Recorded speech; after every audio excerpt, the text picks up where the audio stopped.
بند د څو ورځو نه بېدرکه ده. د ویډیو د کتلو نه مخکې زه تاسو ته دا یو درخواست کوم چې دا ویډیو شیر کړئ او د دیو د رشتہ دار په پېښور کې دي چې هغو ته ورسي.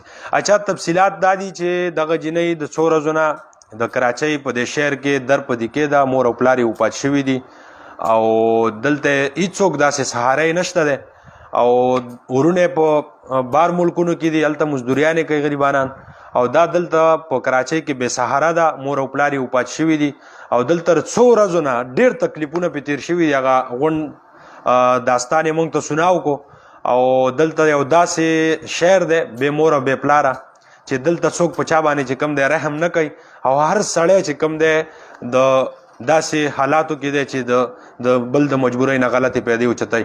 نو موږ دغه د باجوړ ویلفیر اسوسییشن دفتر ته چا ورته اډرس ورکلی دی او دلته رارسېدلی ده او دا غواړي چې زه لاړه شم پېښور ته. خو موږ ته تپوس وکړو چې دغه تاسو پېښور کې خپل ځای معلوم دی، نو دی ټول عمر په کراچۍ کې تېر شوی دی، نو پېښور کې دیو ته څه معلومات نشته دی چې پېښور کې د دیو رشتہ دار دی چېرته، نو ټول عمر یې په کراچۍ کې تېر کړی دی.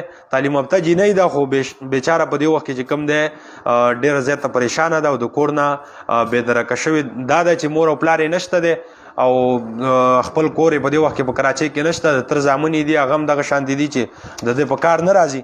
رابعه یې نوم دی او ولد یې جاوید اقبال او د دیو په پېښور کې د تر زامن حبیب السلام او احمد سلام او د ماما نوم یې دی محمدي، دی په پېښور کې پاتې کېږي او د دې جنۍ ورونه چې کوم دي جلال، عدنان او زابد دی په بار ملک دي. نو ډېر زیات چې کوم دی پریشانه دي او تاسو ته درخواست دی چې دا ویډیو تاسو ټول ملګري مخې ته شیر کړئ چې د دې او دغه رشتہ دار پېښور کې چې کوم دي هغو ته ورسي او د هغو دپاره زه دغه ویډیو د پاسه په کیپشن کې موږ خپل نمبر ورکوو د باجوړ ویلفیر اسوسییشن مرکزي دفتر کې. دا جنۍ اوس موږ دلته په دفتر کې موجود ده او انشاءالله موږ کوشش دا کوو چې دا پېښور ته موږ ولیږو او دیو چې کم زموږ نه مدد غوښتلی دی د پېښور ته راتګ انشاءالله دغه مدد خو به موږ کوو، خو موږ غواړو چې د دیو د رشتہ دار هم کم از کم پته ولګي چې دا هلته د پېښور هم ډېر غټ شهر دی او هلته چې کوم دی داسې په چا پسې ګرځېدلو باندې څوک میلاویږي نه. خو دا ویډیو چېرته وایرل شي نو د هغو ته به ورسي او د هغو د دیو د رشتہ دارو به پته ولګي، دا جنۍ به صحیح ځای ته ورسي او داسې غلطو خلکو په لاس به ورنه شي. زه تاسو نه یو ځل بیا درخواست کوم چې دغه ویډیو تاسو شیر کړئ او دغې جنۍ نه یو څه پوښتنه کوو تاسو په خپله باندې واورئ. نو بس اچھا ستاسو نوم رابعه نوم دی او دلته کراچۍ کې چېرته پاتې کېدی؟ ډیفینس کې او څو ورځو نه تاسو چې کوم دغه پریشانۍ کې مبتلا وئ؟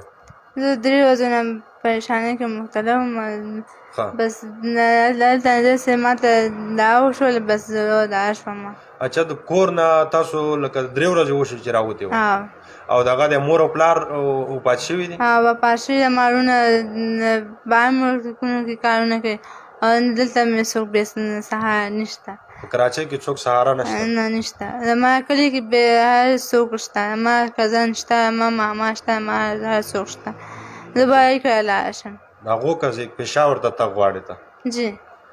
بس تاسو ټولو ملګرو ته درخواست دی بس دغه جنۍ چې کوم دی پېښور ته تګ غواړي او تاسو ټولو نه زما دغه درخواست دی چې دا ویډیو شیر کړئ که چېرته د دیو رشتہ دار هلته کمي. اچھا تاسو پېښور ته مخکې چېرته تللی وئ؟ نه نه وئ تللی؟ د خپلو رشتہ دار کور درته معلوم دی؟ معلوم دی، لږ لږ معلوم دی. لکه داسې چا راته ویله چې په فلاني ځای کې ده؟ په کوم ځای کې ده؟ جیسے کہ بس 4 ساڑھے باندې وایي کوشش بیا یې نه بعد چا نه رشتې باندې تپوس وکړئ یا به کوز کړئ. چاچو نوم وایي والے که نه محمد اقبال تو اب فیصل زوی نوم دی اب نه ما فیصل زوی کورس اب اٹھا. اچھا جی. اچھا داسې وایي چې زه پېښور ته ورسم نو 400 ته چې کوم دی هلته زمونږ رشتہ دار دي 400 کې. نو تاسو ټولو ملګرو ته دغه درخواست دی چې تاسو دا ویډیو شیر کړئ او که د دیو کوم رشتہ دار یې دغه جنۍ پېژني چې هغه زموږ سره رابطه وکړي، موږ نمبر په دې ویډیو باندې د پاسه ورکوو. تاسو ټولو ملګرو نه یو ځل بیا درخواست کوم چې ویډیو شیر کړئ او څومره درنه کېدی شي ګروپونو کې شیر کړئ، میسنجر ګروپونو کې، واټساپ کې، انسټاګرام باندې چې دغه چې څونه جل کېدلی شي چې د دیو د رشتہ دارو پته ولګي. ډېره مننه.